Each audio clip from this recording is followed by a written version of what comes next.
Hello, good evening, नमस्कार। स्वागत है आपका हमारे यूट्यूब चैनल पर। जैसा कि आपको पता है, ये हमारी क्लास शाम को 8 बजे होती है, जिसमें हम बेहतरीन शानदार हिंदी के प्रश्न लेकर आते हैं। आप सभी लोग जुड़ जाइए। आप सभी लोग, मैं कुछ दिनों से शानदार 60 प्रश्न कराता हूँ। कितने? कुछ दिनों से मैं शानदार 60 प्रश्न लेकर आता हूँ। आप सभी जुड़ जाइए। बहुत बेहतरीन। रात्रि 8 बजे आप किसी का भी पेपर देते हो, वैसे थंबनेल लगा है यूपी पुलिस स्पेशल, लेकिन थंबनेल से मतलब नहीं है। किसी का भी एग्ज़ाम दो, व्याकरण, हिंदी की व्याकरण तो सेम ही होती है। किसी का भी एग्ज़ाम दो, TET, C TET, super TET, UPSI, forest guard, लेखपाल वीडियो, किसी का भी आप एग्ज़ाम देते हो, आपके लिए ये सीरीज महत्वपूर्ण है। किसी का भी एग्ज़ाम देते हो, चलिए चलिए स्टार्ट करते हैं आज का मॉडल पेपर। सभी लोग जुड़ जाइए, सभी लोग जुड़ जाइए। चलिए बताइए, आज का पहला प्रश्न है, जवाब दीजिए। आज का शानदार पहला प्रश्न है, और मैं थिकनेस थोड़ी कम कर दूं। अब ठीक है, दीजिए जवाब। आज का पहला प्रश्न है, और बताइए कि प्रत्यर्पण शब्द से बना कौन सी संधि है? प्रत्यर्पण शब्द का संधि बताइए। बहुत शानदार, बहुत लाजवाब। मैं आज फिर से 60 प्रश्न लेकर आया हूं, जवाब दीजिए। प्रत्यर्पण का जो संधि विच्छेद होता है, वो होता है प्रति प्लस अर्पण, प्रति धन अर्पण। अच्छा, हाँ, प्रत्यर्पण का संधि विच्छेद होता है प्रति धन अर्पण।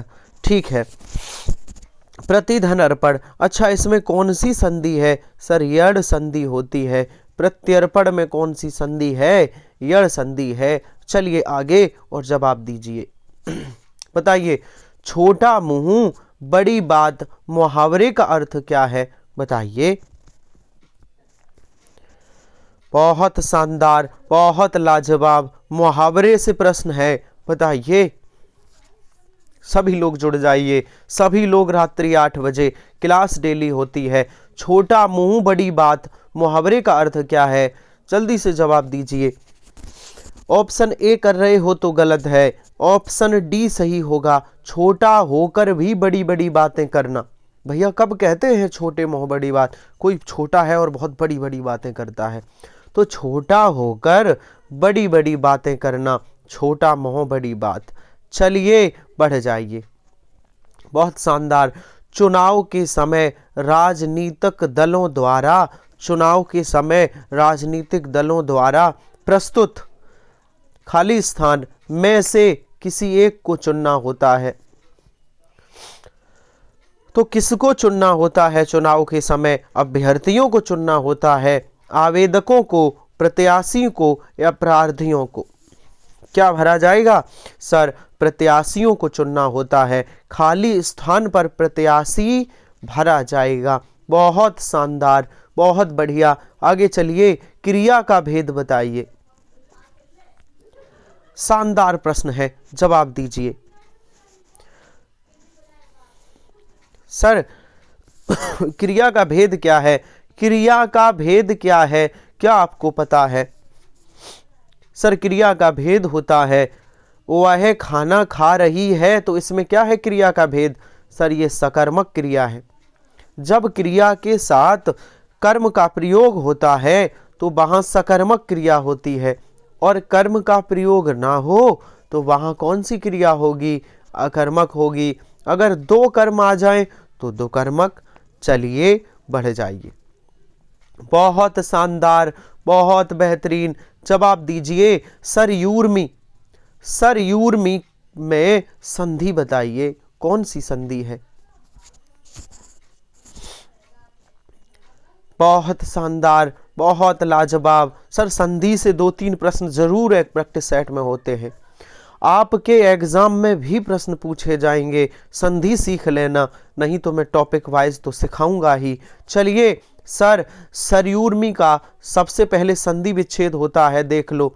सरयू, सरयू प्लस ऊर्मी, सरयू प्लस ऊर्मी, और इसमें सर, इसमें दीर्घ स्वर संधि है। सरयूर्मी में कौन सी संधि है?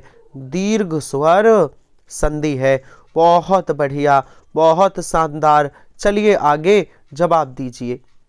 बहुत बेहतरीन प्रश्न है, जवाब दीजिए। बताइए, किस वाक्य में विरामादि चिन्हों का सही प्रयोग हुआ है? बहुत बेहतरीन प्रश्न है, गलत मत करना, ये गलत होने के चांस हैं। बताइए, किस वाक्य में विरामादि चिन्हों का सही प्रयोग हुआ है? जल्दी से जवाब दीजिए। सर मैं बताता हूं, देखिए ये ए वाला, ये जो ऑप्शन ए में है, आप मुझे नहीं जानते, महीने में मैं 2 दिन ही व्यस्त रहता हूं। अब आप सोच रहे होंगे सर इसमें तो विस्मयादि बोधक है, और विस्मयादि बोधक की तो कोई बात ही नहीं है। हम भी ऐसा ही सोच रहे थे, हमने सर्च किया तो पता लगा ऑफिशियल आंसर है कि ये इसमें ऑप्शन ए सही होगा, और यहाँ विस्मयादि चिन्ह ही आएगा। अब ये क्यों आया? देखिए इसके पीछे कारण है। विस्मयादि चिन्ह कब आता है? जब हम अपनी भावनाओं को, जब हम अपने मन की भाव को प्रकट करते हैं, तो वहाँ विस्मयादि चिन्ह, ये आप मुझे नहीं जानते, ये मेरा भाव है, मैं किसी से कह रहा हूँ कि आप मुझे नहीं जानते। तो यहाँ पर व्याकरण का नियम लगा है, वहाँ पर ये तर्क था, ये एग्जाम में आया हुआ प्रश्न था, तो उसका ये तर्क था, लिखा था कि ये भाव है, ये मन के भाव को प्रकट कर रहा है, आप मुझे नहीं जानते, इसलिए विस्मयादि बोधक आया है। महीने में 2 दिन ही व्यस्त रहता हूं, ऑप्शन ए। अगर पहला वाला वाक्य में मन का भाव ना होता तो हमारा सही हो जाता सी, क्योंकि कोमा लगता है, कोमा लगता है। चूंकि यहाँ पर उसने, एग्जामिनर ने माना है कि ये मन का भाव प्रकट हो रहा है, मन का भाव प्रकट हो रहा है, इसलिए आंसर सही होगा ऑप्शन ए, ऑप्शन ए। और चलिए बढ़ जाइए, बताइए, बहुत शानदार प्रश्न है। जो मृत्यु के समीप हो उसके लिए एक शब्द क्या है? बताइए। बहुत बेहतरीन, बहुत शानदार। जो मृत्यु के समीप हो उसके लिए एक शब्द बताइए।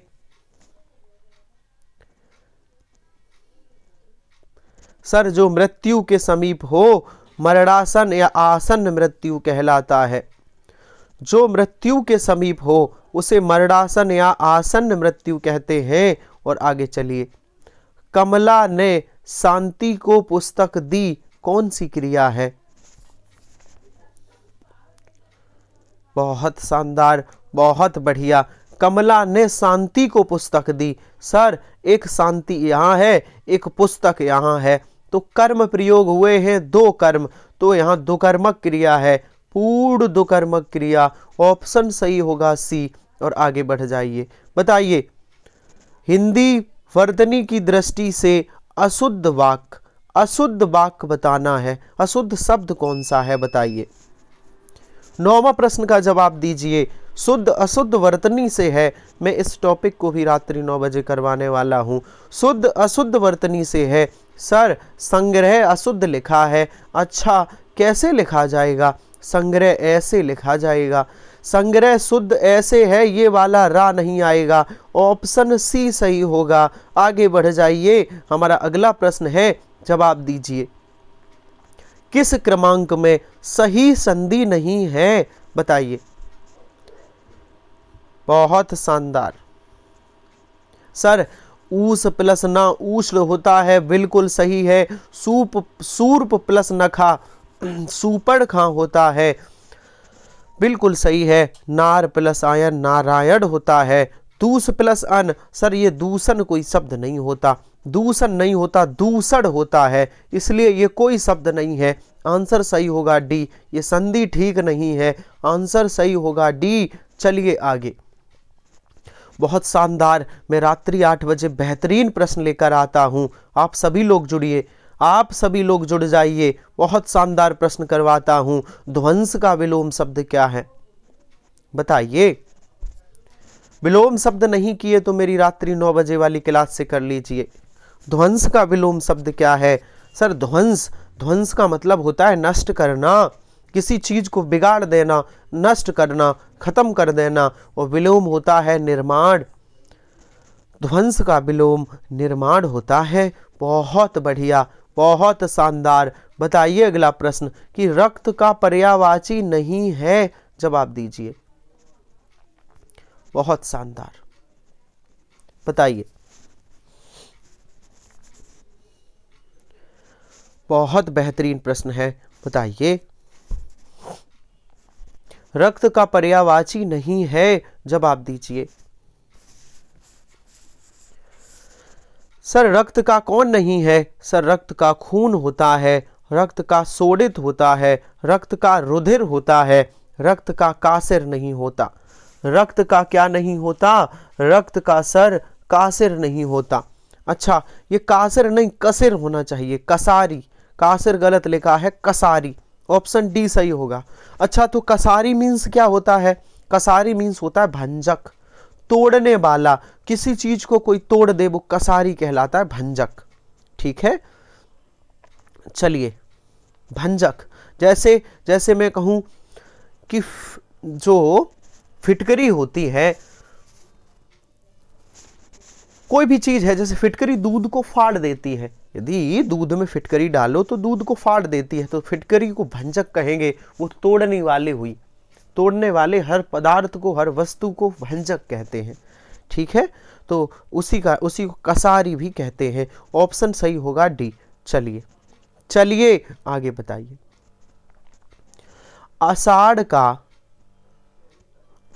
का दिन, आषाढ़ का दिन किसकी रचना है? आषाढ़ का दिन किसकी रचना है?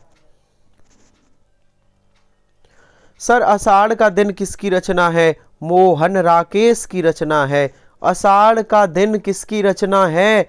मोहन राकेश की रचना है। और अगला प्रश्न बताइए, अशुद्ध विलोम शब्द कौन सा है? कौन से विकल्प में सही विलोम शब्द नहीं लिखा है? जवाब दीजिए। सर निदंत का स्तुत्य सही लिखा है,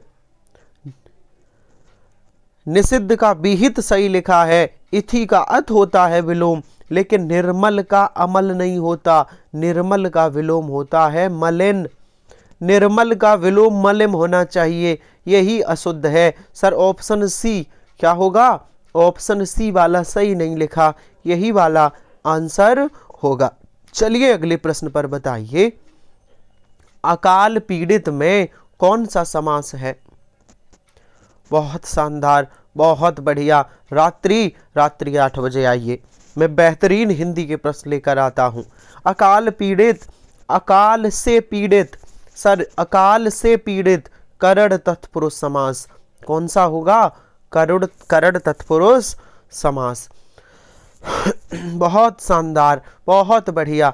चलिए, पर्यावरण शब्द में उपसर्ग बताइए।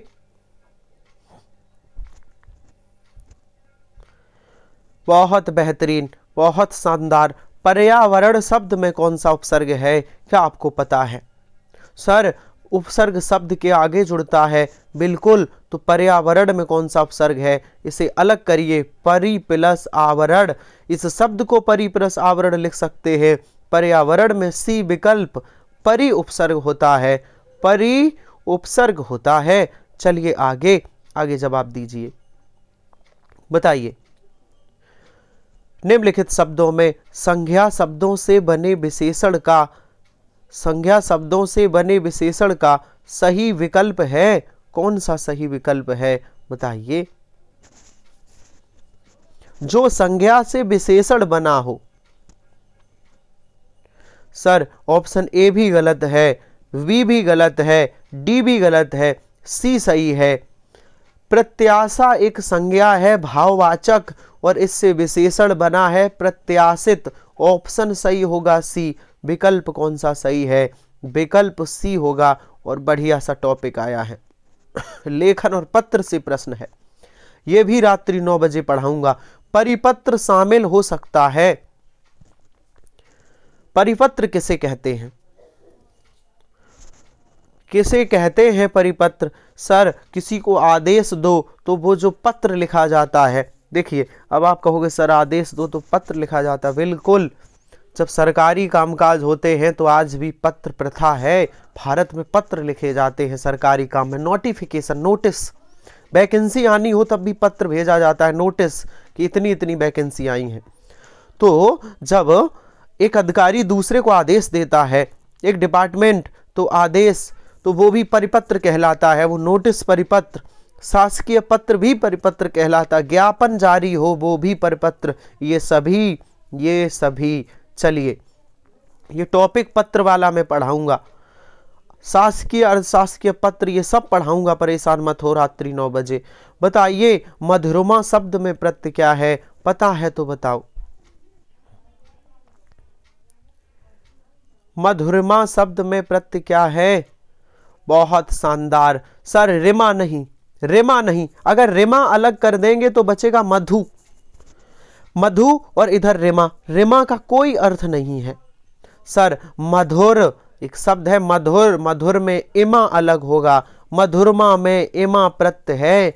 कौन सा? इमा प्रत्यय है। बहुत शानदार, बहुत लाजवाब। चलिए आगे आगे बताइए।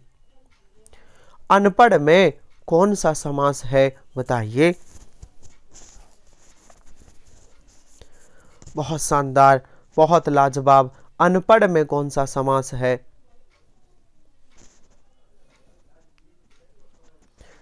सर जो बिना पढ़ा लिखा हो, जो पढ़ा लिखा ना हो, जब नकारात्मक सेंस देता हो कोई शब्द तो उसमें नए तत्पुरुष समास होता है। नए तत्पुरुष समास, अलग तत्पुरुष समास, ये समास आपने पढ़े होंगे। तो नए तत्पुरुष समास है, कौन सा है? नए तत्पुरुष समास। मैं समास भी पढ़ाऊंगा, परेशान मत होइए। प्रकृति का सुकुमार कवि, प्रकृति का सुकुमार कवि किसे कहते हैं? बताइए। बहुत शानदार, बहुत बढ़िया। सर सुमित्रा नंदन पंथ को प्रकृति का सुकुमार कवि कहते हैं, किसे कहते हैं? और क्रांतिकारी कवि किसे कहते हैं? सूर्यकांत त्रिपाठी निराला को। छायावाद कवि किसे कहते हैं? जयशंकर प्रसाद को छायावाद का जनक कहते हैं। और आगे बढ़ जाइए। बहुत बेहतरीन, बहुत शानदार। बताइए किस वाक्य में क्रिया का भाववाच्य प्रयोग है? भाववाच्य वाला वाक्य बताइए, पता है तो बताओ। सर जिस वाक्य में नहीं लगा हो, हाँ जिसमें नहीं लगा हो वो भाववाच्य होता है। नहीं इसमें लगा है तो क्या होगा? ये भाववाच्य होगा। वाच्य के कितने भेद? 3 भेद होते हैं। कर्तवाच्य, दूसरा होता है कर्मवाच्य और तीसरा होता है भाववाच्य। वाच्य के 3 भेद। चलिए और बताइए। बहुत शानदार प्रश्न है कि सर्वनाम का भेद लिखिए। बताइए बाहर कोई रो रहा है, जो ये कोई है इसमें कौन सा सर्वनाम है?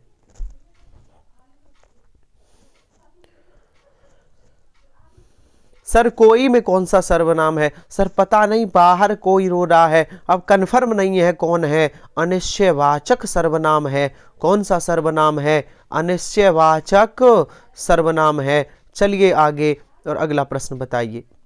बताइए माधुर्य गुण किस रस में प्रयोग होता है? क्या आपको पता है? माधुर्य गुण किस रस में प्रयोग होता है? अच्छा उस दिन हमने ओज गुण बताया था। जब आपके अंदर प्रकाश, जब किसी रस को पढ़ते आपके अंदर उत्साह हो जाए, आपको ऐसे आनंद की अनुभूति हो, जहां उत्साह हो, जहां आपका मन एकदम उज्जवल हो जाए, तो वहां ओज गुण है। लेकिन माधुर्य गुण क्या है? जब किसी रस को आप पढ़ो, ऐसा रस, जब किसी रस को पढ़ो तो मन में आनंद जगे। देखिए रस जब आप पढ़ोगे तो आनंदित तो होगे, लेकिन आनंदित होते समय आपके मन में कठोरता का भाव दूर हो जाए। ऐसा रस जब आप आनंदित हो और आनंदित होते समय आपके अंदर कठोरता का भाव ना हो, तो वहां पर माधुर्य गुण होता है। श्रृंगार रस में माधुर्य गुण है, कठोरता का भाव नहीं होता। श्रृंगार रस होता है ना, बहुत दिनों बाद कोई मिलता है तो संयोग श्रृंगार आपके अंदर अलग भावना उसके लिए होती है, और आपसे कोई बिछड़ता है तो वियोग श्रृंगार, तो उसके लिए भी कठोरता नहीं रहती आपके मन में। तो श्रृंगार रस में, शांत रस में और करुण रस में, इनमें माधुर्य गुण होता है, श्रृंगार में, शांत में और करुण रस में। चलिए आगे चलते हैं। हमारा अगला प्रश्न बताइए। बताइए, छंद से प्रश्न है कि चरणों में मात्राओं की संख्या कम से अधिक के आधार पर मात्रिक छंदों का अनुक्रम कौन सा सही है। कम से अधिक की तरफ मात्राएं कौन से छंद में लगी हैं, कौन सा विकल्प सही है। तो शायद आपको पता ना हो, मैं बता दूं, ऑप्शन डी। ऑप्शन डी सही होगा। छंद भी पढ़ाऊंगा, फिर आप क्वेश्चन करने लगोगे, परेशान मत होइए, सब पढ़ाऊंगा रात्रि 9 बजे। राम की गाय दूध देती है, कौन सा वाक्य है।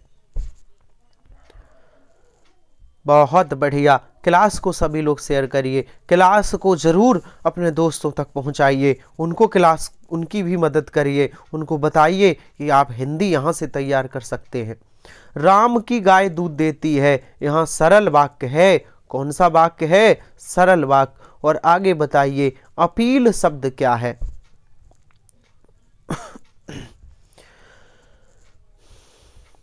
अपील शब्द क्या है। सर अपील विदेशज शब्द है। अच्छा, विदेशज में कौन, अंग्रेजी भाषा का। अपील अंग्रेजी भाषा का शब्द है, तो अंग्रेजी भाषा भारत की तो है नहीं, ये विदेशी हुई। अच्छा, अपील का मतलब क्या है। देखिए, जब छोटी अदालत आपका निर्णय ना सुना पाए, मान लो जिला न्यायालय है, डिस्ट्रिक्ट कोर्ट ने कोई फैसला दिया, आप उस फैसले से संतुष्ट नहीं हो, तो आप इस फैसले को हाई कोर्ट में ले जा सकते हो। निचली अदालत के फैसले से आप संतुष्ट नहीं हो और उस मामले को आप उसके उच्च अदालत में ले जाते हो, तो इस प्रक्रिया को कहते हैं आपने अपील डाली है। ठीक है, क्या कहलाओगे, आपने अपील डाली है। ये अंग्रेजी भाषा का शब्द है, इसे विदेशज शब्द कहते हैं। चलिए बढ़ जाइए। हमारा 28वां प्रश्न है कि पश्चिमी हिंदी की बोली नहीं है, बताइए। पश्चिमी हिंदी की कौन सी बोली नहीं है, बताइए। भाषा बोली वाला टॉपिक नहीं पढ़ा तो देखिए, सर बुंदेली भी है, कन्नौजी भी पश्चिमी हिंदी में आती है, ब्रजभाषा कौरवी भी आती है, और खड़ी बोली सर बघेली नहीं आती। अच्छा, तो बघेली किस भाषा की बोली है। सर ये पूर्वी हिंदी की बोली है बघेली, पूर्वी हिंदी की। चलिए बताइए, एक शब्द तद्भव है, उसे बताइए। बहुत शानदार, बहुत लाजवाब। तद्भव शब्द कौन सा है। सर इसमें तद्भव शब्द कौन सा है, कपास। कपास तद्भव है। अच्छा, तो इसका तत्सम क्या होता है, तत्सम होता है करपास। कपास का तद्भव करपास होता है। चलिए बताइए, हमारा अगला प्रश्न है, काम बिगड़ जाने के बाद पश्चाताप करना व्यर्थ है, हेतु उपवाक लोकोक्ति है। इसके लिए उपयुक्त लोकोक्ति क्या है। काम बिगड़ जाने के बाद पश्चाताप करना व्यर्थ है, तो कौन सी लोकोक्ति इसके लिए सही होगी, बताइए। बहुत शानदार, बहुत बढ़िया। अब पछताए होत का, जब चिड़ियां चुग गई खेत। अब पछताए होत क्या, जब चिड़ियां चुग गई खेत। बहुत शानदार। चलिए अगला प्रश्न बताइए। हमारा 31वां प्रश्न है, क्या आपको पता है कि अर्धशासकीय पत्र के संबंध में असत्य कथन है। आपने पत्र से संबंधित टॉपिक नहीं पढ़ा होगा, इसलिए आप प्रश्न करने में दिक्कत होगी। मैं पढ़ाऊंगा 9 बजे, चिंता मत करिए, पत्र से संबंधित प्रश्न पढ़ाऊंगा, टॉपिक पढ़ाऊंगा। तो अर्धशासकीय के संबंध में कौन सा नहीं है। इस कार्यालय, इन कार्यालय का नाम पता आदि लिखे जाते हैं, बिल्कुल लिखे जाते हैं, सही है। किसी अधिकारी द्वारा अपने से उच्च अधिकारी को लिखे जाते हैं। किसी अधिकारी की व्यक्तिगत रूप में किसी खास विषय की ओर ध्यान दिलाने हेतु, किसी विलंबित कार्य को शीघ्र करवाने हेतु लिखे जाते हैं, या इसमें आत्मीय स्पर्श का समावेश होता है, यही गलत है। आत्मीय स्पर्श नहीं होता, बाकी सब कथन सही है। अब ये पत्र से संबंधित प्रश्न समझ नहीं आ रहे होंगे, मैं 9 बजे टॉपिक कराऊंगा, तब आएंगे समझ। 9 बजे पत्र लेखन क्वेश्चन बनते हैं, बहुत अच्छा टॉपिक है। चलिए, निम्नलिखित में से लुंठित वर्ड कौन सा है? वर्णमाला में लुंठित वर्ड पढ़ाया था सर। लुंठित वर्ड रा होता है, रा, और ये कैसा बनता है? ऐसा। लुंठित वर्ड ऐसा बनता है, रा को लुंठित वर्ड कहते हैं। आगे चलिए, बताइए परिमाण बोधक विशेषण कौन सा है? किस वाक्य में परिमाण बोधक विशेषण का प्रयोग हुआ है? बहुत शानदार। सभी लोग क्लास को शेयर करिए, सभी लोग क्लास को जरूर शेयर किया करिए, है ना। मैं आपसे कहता हूँ डेली व्हाट्सअप आपके ग्रुप होंगे, कोई टेलीग्राम ग्रुप होगा, उसमें क्लास को शेयर किया करिए। बहुत अच्छी मैं हिंदी पढ़ाता हूँ, आपको अच्छे से तात्पर्य है कि मैं इस बात की जिम्मेदारी लेता हूँ कि आप कुछ दिनों तक मेरे साथ जुड़कर पढ़ोगे तो आपके पूरे में पूरे नंबर आएंगे। परेशान मत होइए। सर परिमाण बोधक कहाँ है? 2 किलो दूध। जहां पर वस्तुएं मापी और तौली जाएं वहां परिमाण बोधक है। मोहन 2 किलो दूध पी गया, यहाँ परिमाण बोधक। अब यहाँ कुछ लोग डी कर रहे होंगे, ये गलत बात है। सोहन 5 केले खा गया, यहाँ गिनती है, यहाँ तौल के नहीं लिए। अगर होता सोहन ने 5 किलो केले खरीदे या 5 किलो केले खाए तो प्रमाण हो जाता। यहाँ 5 केले है, यहाँ संख्या का बोध हो रहा है। डी वाले में प्रमाण नहीं है, ऑप्शन सी में प्रमाणवाचक है। चलिए बताइए, फूले कांस सकल मह छाई, जनु वर्षा ऋतु प्रकट बुढ़ाई, कौन सा अलंकार है? बहुत शानदार, बहुत बढ़िया। जहां पे हमने ट्रिक बताई थी, जहां पे जानो जनहु मानो मनहु शब्द आ जाएं, ये जनहु आया है तो कौन सा अलंकार होता है? उत्प्रेक्षा अलंकार होता है। और चलिए आगे, नेत्री शब्द का पुल्लिंग बताइए। नेत्री स्त्रीलिंग है तो इसका पुल्लिंग क्या होगा? बहुत बेहतरीन, बहुत शानदार। सर नेत्री का पुल्लिंग क्या होगा? नेत्री का पुल्लिंग नेता होता है। नेता का स्त्रीलिंग नेत्री है। क्या है? नेत्री। चलिए, बहुत शानदार, बहुत बढ़िया। कितने प्रश्न हुए? 1 मिनट रुक जाइए, 35 प्रश्न हो गए। गद्यांश है, छोटा सा गद्यांश है, पढ़ लेते हैं। कल स्किप किया था, आज पढ़ लेते हैं। चलिए सुनिए, 1.5 मिनट 2 मिनट लगेंगे। यह तो आप जानते हैं कि पृथ्वी प्रारंभ में आग का गोला थी। मुझे ठीक ठीक नहीं पता कि ऐसी आग में मुझ पानी का जन्म कैसे हुआ। ऐसी आग में मुझ पानी का जन्म कैसे हुआ? लगता यह है कि हमारी पृथ्वी ज्यों ज्यों ठंडी होती गई त्यों त्यों इसमें मौजूद गैसों में क्रियाएं हुई। हाइड्रोजन और ऑक्सीजन की रासायनिक क्रियाओं से मेरा जन्म हुआ है। इन दोनों ने अपना अस्तित्व मिटाकर मुझे बनाया। पहले मैं पृथ्वी के ऊपर भाप रूप में ही था, फिर जाने क्या हुआ कि मैं ठोस बर्फ बन गया। कल्पना करो, चारों ओर बर्फ ही बर्फ है। जब सूर्य की किरणें हम पर पड़ती तो चारों ओर सौंदर्य बिखर पड़ता। लाखों वर्षों तक इस रूप में रहने के बाद मैं फिसलने लगा, क्योंकि बर्फ के ही दबाव से निचली परतें पिघलने लगी थीं। बर्फ के दबाव के कारण फिसलकर हम पहुंचे सागर में। वही की तो बात ही निराली थी, वहां की तो बात निराली थी। वहां अब तक हमसे पहले पहुंचे पानी में छोटे छोटे जीव तैरने लगे थे। घोंगे, मछलियां और कछुए भी धीरे धीरे सृष्टि का विस्तार हुआ। जल के बाद स्थल में भी जीव बनने लगे और आज आप उसी श्रृंखला के अंग हैं और अपने को मनुष्य कहते हैं। 4 प्रश्न हैं, बताइए सबसे पहले जीवधारी कहां पैदा हुए थे? सबसे पहले गद्यांश के अनुसार जीवधारी कहां पैदा हुए थे? जल में पैदा हुए थे। कहां हुए थे? जल में। अगला प्रश्न बताइए, बर्फ क्यों पिघलने लगी थी? 37वां प्रश्न बताइए, बर्फ क्यों पिघलने लगी थी? बहुत शानदार, क्योंकि सूर्य ने पिघला दी थी। किसने? सूर्य ने। गर्मी के कारण। मनुष्य किस श्रृंखला का अंग है? जल्दी से बताइए। बहुत शानदार, मनुष्य किस श्रृंखला का अंग है? ये जीवधारियों की श्रृंखला का अंग है। किसका? जीवधारियों। और आगे बताइए, चारों ओर सौंदर्य पड़ता रिक्त स्थान के लिए शब्द होगा। बताइए।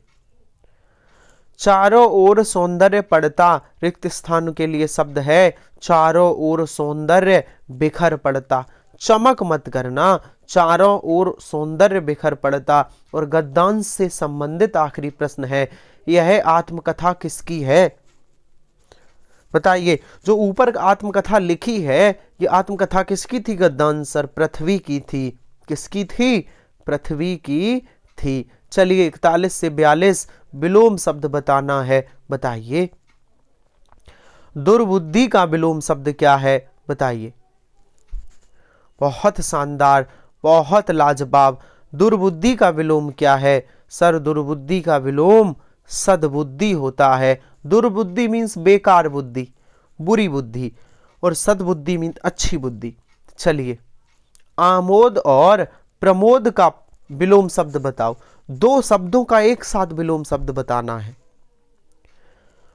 आमोद प्रमोद दोनों एक दूसरे के पर्यायवाची हैं, इनके विलोम शब्द बताओ। तो आमोद का विलोम होगा वेदना और प्रमोद का होता है दुख। ऑप्शन सही होगा सी, आमोद का वेदना, प्रमोद का दुख। आमोद प्रमोद मीन्स होता है हर्ष, खुशी, प्रसन्नता। इनका अर्थ होता है हर्ष, खुशी, प्रसन्नता। चलिए बढ़ जाइए। बहुत शानदार, बहुत लाजवाब। नौकरी के लिए लिखे जाने वाले पत्र को क्या कहते हैं? सर अभी पत्र से आपको शायद प्रश्न गलत हो, लेकिन मैं पढ़ाऊंगा फिर प्रश्न गलत नहीं होगा। नौकरी के लिए लिखे जाने वाले पत्र को क्या कहते हैं? सर वो आवेदन पत्र होता है। अब वैकेंसी निकलती है, आप फॉर्म डालते हो तो क्या करते हो? आवेदन करते हो, भरते हो, तो वो आवेदन पत्र है। आवेदन पत्र है। चलिए, जब मित्र ने उसका सारा धन हजम कर लिया तो उसकी आंखें खुली। रेखांकित मुहावरे का अर्थ क्या है? जब सारा धन हजम कर लिया तब उसकी आंखें खुली, तो इस आंखें खुले का मतलब क्या है? बताइए। बहुत बेहतरीन, बहुत शानदार। आंखें खोले का मतलब है होश में आना। क्या मतलब है? होश में आना। चलिए हमारा 45वां प्रश्न है, जवाब दीजिए। बताइए कि भारत में अंग्रेजी भी सरकारी कामकाज की भाषा है। रेखांकित अंश के लिए एक शब्द बताइए। बहुत बेहतरीन, बहुत शानदार। सरकारी कामकाज की भाषा क्या कहलाती है? सर सरकारी कामकाज की भाषा को राजभाषा कहते हैं, राष्ट्रभाषा नहीं। हिंदी भारत की कैसी भाषा है? राजभाषा है। चलिए अगला प्रश्न बताइए कि मैथिली शरण गुप्त की कौन सी कृति नहीं है? बताइए। मैथिली शरण गुप्त की कौन सी कृति नहीं है? सर जयद्रथ वध मैथिली शरण गुप्त की है। यशोधरा भी है इनकी, और इनकी साकेत भी है, लेकिन नील देवी नहीं है। नील देवी किसने लिखी है? ये भारतेंदु हरिश्चंद्र की रचना है। नील देवी किसकी है? भारतेंदु हरिश्चंद्र जी की है। चलिए रचनाओं से 2-3 प्रश्न डेली होते हैं, आप इन रचनाओं को ध्यान से सुना करिए। ये वो महत्वपूर्ण रचनाएं हैं जो एग्जाम में रिपीट होंगी। निम्नलिखित रचनाओं में से कौन सी जीवनी है? बताइए।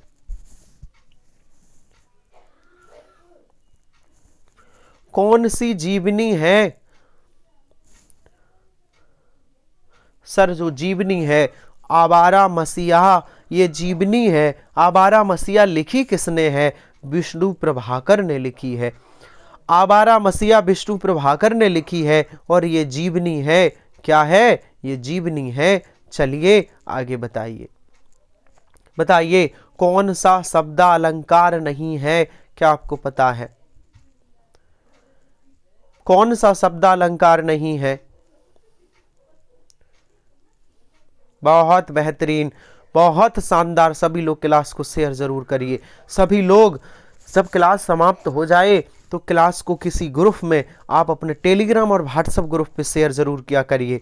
क्लास ज़्यादा से ज़्यादा लोग तक पहुँचे, हमारी क्लास से ज़्यादा लोग जुड़े, ताकि और लोगों की मदद हो सके। सर शब्दालंकार अनुप्रास होता है, श्लेष होता है, यमक होता है, रूपक शब्दालंकार नहीं है। तो ये कैसा अलंकार है? रूपक अर्थालंकार है। कैसा है? अर्थालंकार है। चलिए पढ़ जाइए। स्वर संधि में किसका मेल होता है? बहुत शानदार, बहुत बढ़िया। रात्रि 8 बजे आप लोग डेली आइए। स्वर संधि में किसका मेल होता है? स्वरों का मेल होता है। स्वरों का मेल होता है। और अगला प्रश्न बताइए कि गिरा हुआ के लिए एक शब्द क्या है? बहुत शानदार, बहुत बढ़िया, जवाब दीजिए। गिरा हुआ के लिए एक शब्द क्या है? सर गिरा हुआ को क्या कहते हैं? पतित कहते हैं। गिरा हुआ को क्या कहते हैं? पतित कहते हैं। और अगला प्रश्न बताइए, प्रश्न नंबर 51, कौन सा शब्द नवीन का विरुद्धार्थी है? विरुद्धार्थी का मतलब है विलोम शब्द। विरुद्धार्थी का मतलब है विलोमार्थी। तो नवीन का विलोम क्या है? सर नवीन का विलोम होता है प्राचीन। नवीन का प्राचीन, और नया का पूछा जाए तो पुराना, और नूतन का होता है पुरातन। तो इस प्रश्न का जवाब होगा सी, नवीन का होता है प्राचीन। चलिए आगे चलते हैं। बताइए, जो शब्द है एक निगूढ़, निगूढ़ में उपसर्ग कौन सा है? बताइए। निगूढ़ में कौन सा उपसर्ग है? जल्दी से जवाब दीजिए। बहुत बेहतरीन, बहुत शानदार। निगूढ़ में नी उपसर्ग है। नी प्लस गूढ़, नी प्लस गूढ़, नी उपसर्ग है। बहुत बढ़िया, आगे चलिए। बहुत शानदार, बहुत लाजवाब। इसी तरह जवाब दीजिए, उन्होंने कहाँ जाना है? इस वाक्य में किस प्रकार की अशुद्धि है?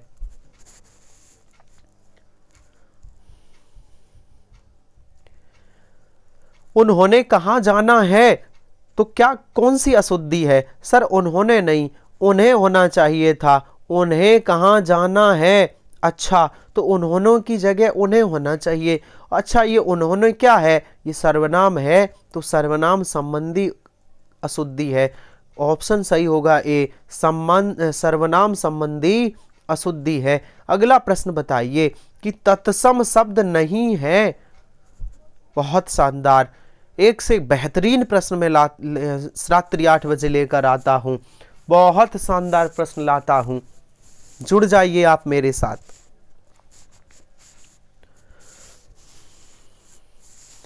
सर हल्दी तत्सम नहीं है, ये तद्भव शब्द है। आंसर सही होगा डी। अच्छा, तो हल्दी तत्सम नहीं है, ये तद्भव है, तो हल्दी का तत्सम क्या कहेंगे? हल्दी को तत्सम में कहते हैं हरिद्रा। हल्दी का तत्सम रूप क्या है? हरिद्रा होता है। चलिए आगे बताइए। बताइए अगला प्रश्न कि निम्नलिखित में से तद्भव शब्द कौन सा है? जवाब दीजिए। एक और शानदार प्रश्न,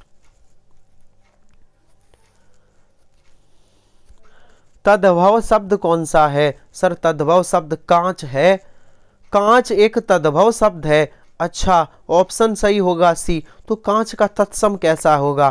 कांच से ये हटा दो, ऐसा कांच लिख दो तो ये है तत्सम, और ये चंद्रकाल लगा दो तो ये हो जाएगा तद्भव। ऑप्शन सही होगा सी। चलिए बढ़ जाइए, बढ़ जाइए, बढ़ जाइए, आगे चलते हैं। बताइए कि विशेषण किस शब्द की विशेषता बताता है।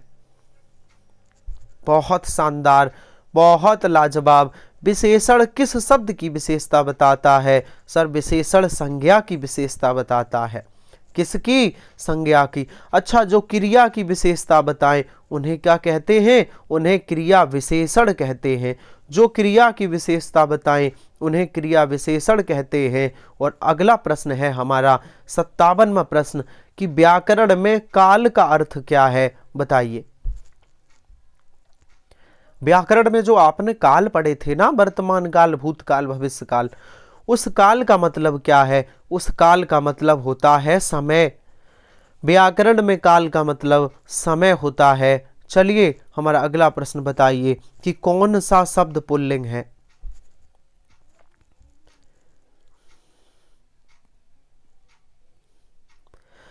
सर पुल्लिंग स्त्रीलिंग पहचानना है तो मेरा मेरी लगाइए। मेरी भवदिया, सर ये स्त्रीलिंग। मेरी साध्वी, ये भी स्त्रीलिंग। मेरी डिबिया, ये भी स्त्रीलिंग। पुल्लिंग कौन सा है? मेरा संचालक। ऑप्शन डी ये पुल्लिंग शब्द है। ऑप्शन डी क्या है?